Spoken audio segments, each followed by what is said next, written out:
Hi, everybody, and welcome to the second podcast of the Canadian Open Neuroscience Platform, CONP. My name is Nikola Stikov. I'm professor of biomedical engineering at École Polytechnique and the Montreal Heart Institute at the University of Montreal. Today, we're talking to Sean Hill, who is a professor at the University of Toronto at the Centre for Addiction and Mental Health, and he is the inaugural scientific director of the Krembil Centre for Neuroinformatics in Toronto. Welcome, Sean. Great, thanks very much. So we want to kick things off with just hearing a little bit about your background and your research interests. How did you come to do neuroscience? And how did you come to be an advocate for open neuroscience? Well, I've actually been doing neuroscience and mathematical modeling and computational simulation since my undergraduate days. And as I got more and more involved with building models, you realize how dependent modelers are on data from around the world.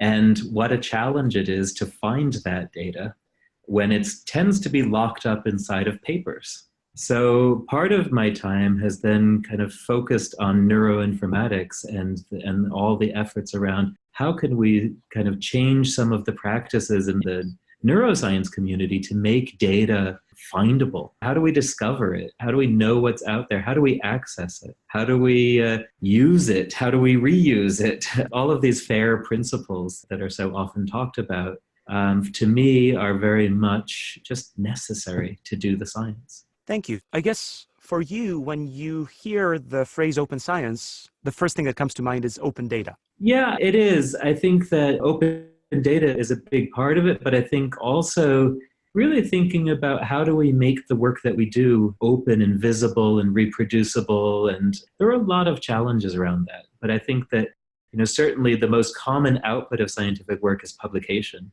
And if from the publication you can't really reuse and reanalyze and re-question the results based on the data, then we're really selling the science short.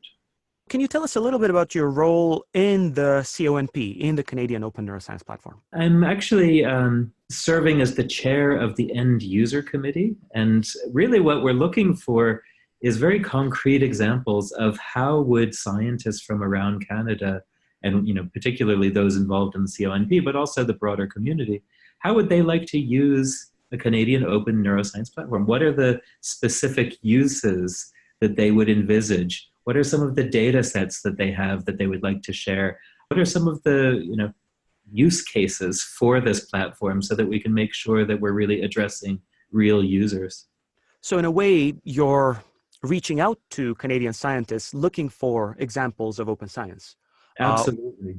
What would be the right way for folks to approach the CONP with their examples?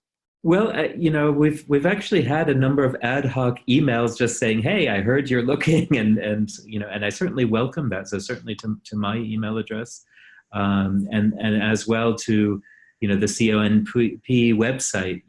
There's a contact email address there as well, and I would absolutely encourage any neuroscientist listening to or brain researcher or clinician that's interested in an open neuroscience platform.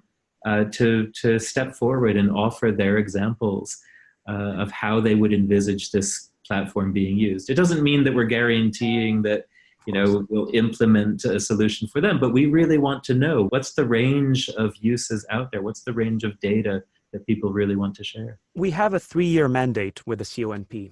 What would be the ideal deliverable of your working group at the end of those 3 years? What do you envisage as the product or the final outcome of your working group? Well, I mean, in a way, we're in the process of doing it. We've developed some documents already that describe real use cases of how would you, there are existing studies. How would you actually put together the data of some of these existing studies to enable higher power statistical analyses? But the deliverables, in my mind, are really descriptions of the uses, an analysis of the requirements, and then ultimately, as the solutions start to be provided, an evaluation of, well, how well does the platform actually support those uses? Thank you. Can you speak a little bit about Canada's role in open science and open neuroscience in particular? It's pretty remarkable that Canada has quite a lot of activity in open science, and certainly with the McGill and the Lawrence platform and the Tannenbaum Open Science Institute, as well as then the Ontario Brain Institute and Brain Code platforms. There are 2 open science platforms already in active use in Canada, and that's a huge opportunity to really look at how do you work with this community that's already driving open science, and how do you come up with interoperability between those platforms, and also broader to the rest of the world. I'm curious, do you think that science today is more or less open than science in the past? It's a great question, and I think it really takes a lot of looking at the history of science. What has become more challenging for modern science is that publications tend to be focused on very high impact journals that don't necessarily emphasize the methods and the reproducibility of the methods.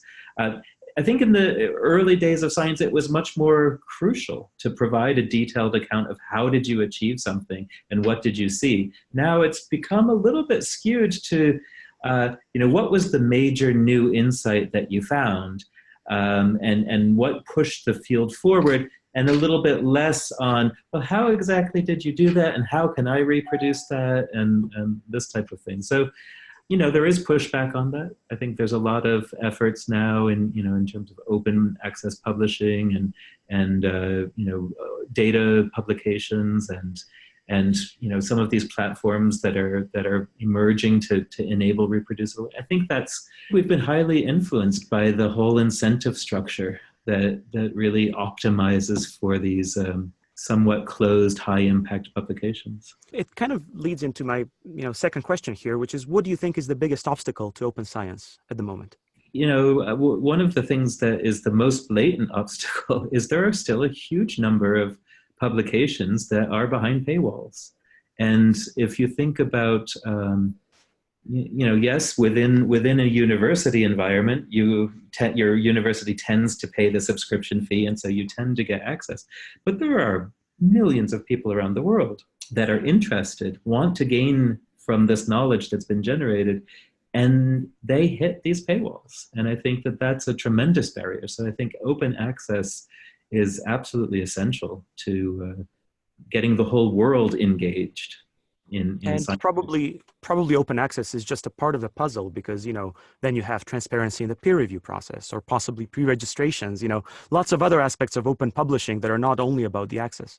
Absolutely, but I think there's plenty of work to do. But if you look at the one most immediate barrier, it's just seeing that you can't get an article that which is astounding in this day and age.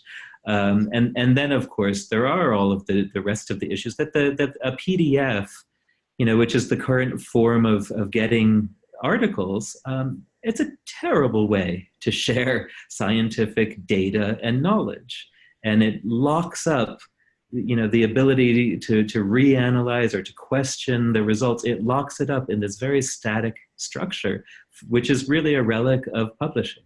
So of the 17th century, probably. Yeah, it really is. Now, whenever I tell people that I practice open science and I promote the principles of open science, the FAIR principles, often I get pushback in the sense that people say, well, a lot of scientific discovery is driven by intellectual property and by patents. Mm-hmm. There is always the question whether open science can truly drive innovation as much as, patents do. Do you think that in today's age, patents and open science can coexist? Absolutely. There's no question. We do have a responsibility to look for intellectual property. I think that there are times where it's really important actually to ensure the commercialization of something for the clinic, that you do the proper thing and you protect some of the IP in order to support a company that can actually make it feasible to deploy it in a clinic, right? Without that commercialization, without that innovation, no investor is going to put money into a company to actually commercialize something. Now, that doesn't mean that everything needs to be protected. And I think it's very important to have that clarity of, well, which are the things that are really key to a successful deployment, in a clinical environment, for example, and protect that to the extent necessary. But to also, once that's protected, publish that, publish and openly describe these things. It's it's one does not exclude the other, and I think it's absolutely essential to coexist with both perspectives. So Sean, thank you very much for joining us. It was a pleasure talking to you, and we look forward to hearing about the deliverables of your working group. Thanks very much for having me.